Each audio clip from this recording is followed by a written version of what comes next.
ಎಷ್ಟೊಂದು ದಿವಸ ಆಯಿತು, ಚಿಕನ್ ಬಸ್ಸಾರು ಮಾಡ್ಕೊಡಮ್ಮ. ಆಯ್ತು ತಗೋ, ಮಾಡಿಕೊಡ್ತೀನಿ. ತುಂಬಾ ರುಚಿಯಾಗಿರೋಂಥ ಈ ಕೋಳಿ ಸಾರನ್ನ ಬಿಸಿ ಮುದ್ದೆ, ಅನ್ನ, ಚಪಾತಿ, ದೋಸೆ ಅಲ್ಲದೆ ರೊಟ್ಟಿಗೂ ಕೂಡ ತಿನ್ಬೋದು. ನಾನಿವಾಗ ಚಿಕನ್ ಸಾಂಬಾರನ್ನ ಮುದ್ದೆ ಜೊತೆ ಸರ್ವ್ ಮಾಡ್ತಾ ಇದ್ದೀನಿ. ನೋಡಿ, ತುಂಬಾ ಟೇಸ್ಟಿಯಾಗಿರುತ್ತೆ. ನೀವು ಕೂಡ ಟ್ರೈ ಮಾಡಿ. ನೋಡಿ, ಮೊದಲಿಗೆ ಕೋಳಿ ಸಾರು ಮಾಡೋದಕ್ಕೆ ನಾನಿಲ್ಲಿ ಮೊಟ್ಟೆ ಕೋಳಿ ತೊಗೊಂಡಿದ್ದೀನಿ. ಮೊಟ್ಟೆ ಕೋಳಿನ ಚೆನ್ನಾಗಿ ವಾಶ್ ಮಾಡಿ ಕಂಪ್ಲೀಟಾಗಿ ಒಂದು ಸ್ವಲ್ಪ ನೀರಿಲ್ದೇ ಇರೋ ಥರ ಎತ್ತಿಟ್ಕೊಂಡಿದ್ದೀನಿ. ಹಾಗೆ ಮೊಟ್ಟೆ ಗುದಿನೂ ಕೂಡ ಇಟ್ಕೊಂಡಿದ್ದೀನಿ. ಈಗ ಒಂದು ಮಿಕ್ಸಿ ಜಾರ್ನಲ್ಲಿ ಮಸಾಲೆ ರುಬ್ಕೊಳ್ಳೋಣ. ನೋಡಿ, ಇವಾಗ ಒಂದು ಈರುಳ್ಳಿನ ಹಾಕ್ತಾ ಇದ್ದೀನಿ, ಕಟ್ ಮಾಡಿ ಹಾಕ್ತಾ ಇರೋದು. ನಂತರ ಬಿಡಿಸಿಟ್ಕೊಂಡಿರೋಂಥ 2 ಗೆಡ್ಡೆ ಬೆಳ್ಳುಳ್ಳಿ ಹಾಕ್ತಾ ಇದ್ದೀನಿ. ಮತ್ತು ಶುಂಠಿ ಹಾಕ್ತಾ ಇದ್ದೀನಿ. ಬೆಳ್ಳುಳ್ಳಿ ಸ್ವಲ್ಪ ಜಾಸ್ತಿ ಇರಬೇಕು ನಾನ್ ವೆಜ್ ಐಟಮ್ಗೆ. ಈಗ ನೋಡಿ, ಸ್ವಲ್ಪ ಕೊತ್ತಂಬರಿ ಸೊಪ್ಪು ಹಾಕ್ತಾ ಇದ್ದೀನಿ. ಈಗ ನೋಡಿ, ಒಂದು ಅರ್ಧ ಸ್ಪೂನು ಕಾಳು ಮೆಣಸು ಹಾಕ್ತಾ ಇದ್ದೀನಿ. ಮೊದಲನೇದಾಗಿ ಇದನ್ನು ರುಬ್ಕೊ ಬರಬೇಕು. ನೋಡಿ, ಇವಾಗ ಮಸಾಲೆ ರುಬ್ಬಿದಾಗಿದೆ. ಗ್ರೀನ್ ಮಸಾಲೆ ರೆಡಿಯಾಗಿದೆ. ನೋಡಿ, ಈ ಟೆಕ್ಸ್ಚರಲ್ಲಿ ರೆಡಿಯಾಗಿದೆ. ನೋಡಿ, ಗ್ರೀನ್ ಮಸಾಲೆನ ಒಂದು ಬಟ್ಲಿಗೆ ಎತ್ತಿಟ್ಟಿದ್ದೀನಿ. ಮತ್ತು ಅದೇ ಮಿಕ್ಸಿ ಜಾರ್ಗೆ ತೆಂಗಿನಕಾಯಿ ತುರಿ ಹಾಕ್ತಾ ಇದ್ದೀನಿ, 1 ಬಟ್ಲಷ್ಟು. ಒಂದು 5 ಲವಂಗ ಮತ್ತು 2 ಪೀಸ್ ಚಕ್ಕೆ, ಹಾಗೆ 1 ಏಲಕ್ಕಿನ ಸೇರಿಸ್ತಾ ಇದ್ದೀನಿ.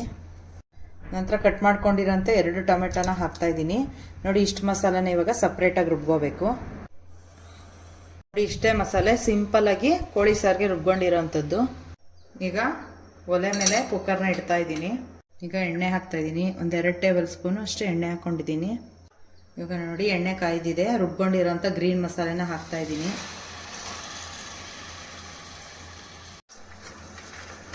ಸ್ವಲ್ಪ ಹಸಿ ವಾಸನೆ ಹೋಗೋವರೆಗೂ ಚೆನ್ನಾಗಿ ಇದನ್ನು ಫ್ರೈ ಮಾಡ್ಕೊಬೇಕು. ಇವಾಗ ಗ್ರೀನ್ ಮಸಾಲೆ ಎಲ್ಲ ಫ್ರೈ ಆಗಿದೆ. ಇದಕ್ಕೆ ಸ್ವಲ್ಪ ಅರಿಶಿನ ಪುಡಿ ಹಾಕ್ತಾ ಇದ್ದೀನಿ. ಈಗ ಅರಿಶಿನ ಪುಡಿ ಹಾಕಿದ್ಮೇಲೆ ಸ್ವಲ್ಪ ಚೆನ್ನಾಗಿ ಕೈ ಆಡಿಕೊಂಡು ಈಗ ಚಿಕನ್ ಸೇರಿಸ್ತಾ ಇದ್ದೀನಿ. ನೋಡಿ, ಚಿಕನ್ ಹಾಕ್ತಾ ಇದ್ದೀನಿ. ಇವಾಗ ನೋಡಿ, ಚಿಕನ್ ಹಾಕಿ ಸ್ವಲ್ಪ ಫ್ರೈ ಮಾಡಿದ್ಮೇಲೆ ಉಪ್ಪು ಹಾಕ್ತಾ ಇದ್ದೀನಿ. ನೋಡಿ, ಉಪ್ಪು ಹಾಕಿದ್ಮೇಲೆ ಸ್ವಲ್ಪ ಚಿಕನ್ನ ಚೆನ್ನಾಗಿ ಹುರ್ಕೊಬೇಕು. ಒಂದು 10 ನಿಮಿಷನಾದರೂ ಚೆನ್ನಾಗಿ ಇದನ್ನು ಫ್ರೈ ಮಾಡ್ಕೊಬೇಕು. ಈಗ 1 ಸ್ಪೂನು ಖಾರದ ಪುಡಿ ಸೇರಿಸ್ತಾ ಇದ್ದೀನಿ. ಈಗ ನೋಡಿ, 3 ಸ್ಪೂನು ಧನಿಯಾ ಪೌಡ್ರ್ ಕೂಡ ಹಾಕ್ಕೊಂಡು ಚೆನ್ನಾಗಿ ಮತ್ತೆ ಚಿಕನ್ನ ಫ್ರೈ ಮಾಡ್ಕೊತಾ ಇದ್ದೀನಿ. ಇವಾಗ ರುಬ್ಕೊಂಡಿರೋಂಥ ಕಾಯಿ ಮಸಾಲೆನ ಹಾಕ್ತಾ ಇದ್ದೀನಿ. ಈಗ ನೋಡಿ, ನೀಟಾಗಿ ಇದನ್ನು ಮಿಕ್ಸ್ ಮಾಡ್ಕೊತಾ ಇದ್ದೀನಿ. ನೋಡಿ, ಇಷ್ಟೇ ಪದಾರ್ಥ ಚಿಕನ್ ಸಾರು ತುಂಬ ಚೆನ್ನಾಗಾಗುತ್ತೆ. ನೀವು ಕೂಡ ಟ್ರೈ ಮಾಡಿ ನೋಡಿ. ಈಗ ನೋಡಿ, ಮಸಾಲೆ ಎಲ್ಲ ನೀಟಾಗಿ ಫ್ರೈ ಆಗಿ ಎಣ್ಣೆ ಎಲ್ಲ ಬಿಟ್ಕೊಂಡು ಬರ್ತಾ ಇದೆ. ಈಗ ಮಿಕ್ಸಿ ಜಾರ್ಗೆ ನೀರು ಸೇರಿಸಿ ಹಾಕ್ತಾ ಇದ್ದೀನಿ. ಸಾಂಬಾರು ಅಳತೆ ನೋಡಿಕೊಂಡು ನೀರು ಸೇರಿಸ್ಕೊಳ್ಳಿ.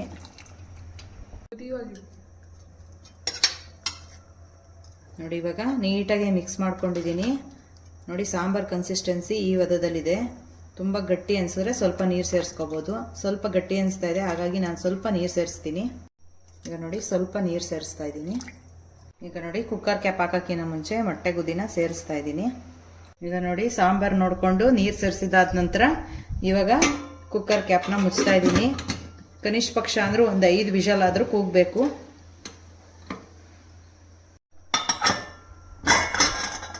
ಇವಾಗ ಕುಕ್ಕರ್ 5 ವಿಷಲ್ ಕೂಗಿದೆ. ನೋಡೋಣ ಬನ್ನಿ ಸಾಂಬಾರು ಯಾವ ರೀತಿ ಆಗಿದೆ ಅಂತ. ನೋಡಿ, ತುಂಬ ಚೆನ್ನಾಗಿ ಬಂದಿದೆ. ಕಲರು ಕೂಡ ಇದು ಫಾರಂ ಕೋಳಿ ಆದ್ದರಿಂದ ಎಣ್ಣೆ ಕೂಡ ಜಾಸ್ತಿ ಬಿಟ್ಕೊಂಡಿದೆ. ನಾನು ಒಗ್ಗರಣೆಗೆ 2 ಸ್ಪೂನ್ ಹಾಕಿದ್ದು, ಆದರೂ ಕೂಡ ನೋಡಿ ಅದರಲ್ಲಿರೋಂಥ ಎಣ್ಣೆ ಅಂಶ ಎಲ್ಲ ಹೊರಗಡೆ ಬಂದಿದೆ.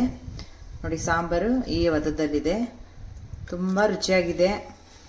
ಇವಾಗ ನೋಡಿ, ಕಲರು ಕೂಡ ತುಂಬ ಚೆನ್ನಾಗಿ ಬಂದಿದೆ. ಸಾಂಬಾರು ಕೂಡ ಚೆನ್ನಾಗಿ ಆಗಿದೆ. ಇವಾಗ ಇದರಲ್ಲಿರೋಂಥ ಪೀಸ್ನೆಲ್ಲ ಎತ್ಕೊತೀನಿ.